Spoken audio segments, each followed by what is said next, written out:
成日都喺度搭車㗎？都經常啦。指示牌清唔清晰？我清晰。以後嗰邊關閘口岸有條輕軌通線直達嘅，哦知唔知道？唔知。嗰邊有幾條都巴士個改道都有冇影響？如果咁啱是係我需要搭嘅，佢改咗，咁就真係好大影響，因為我翻屋企都係得一條路線去翻去。當然清晰啲會好啲咯。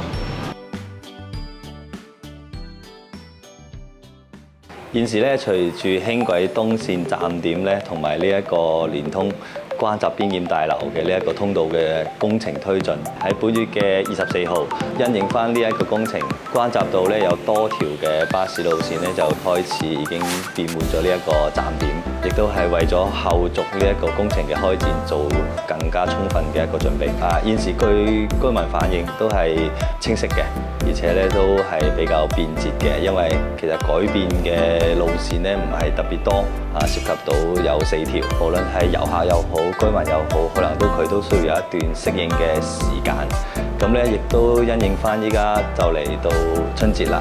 咁關閘嘅遊客量咧一定會增大嘅。咁希望咧，我哋政府嘅有關部門能夠咧做一個實時嘅監測，能夠因應翻人流量嘅一個改變，去做一啲即時可以解決疏導到人流嘅呢一個措施。未來咧嗰度東線站點嘅落成，其實佢有一個好好嘅情況，就係佢直接喺嗰度落咗輕軌之後咧，其實佢都唔需要日曬雨淋咁，佢直接可以由下邊做一個通道，直接去到邊檢大樓嘅。咁呢一個咧，到時嚟講係一個對遊客又好，對本地居民都好，都係一個好大亦都好方便嘅一個情況嚟嘅。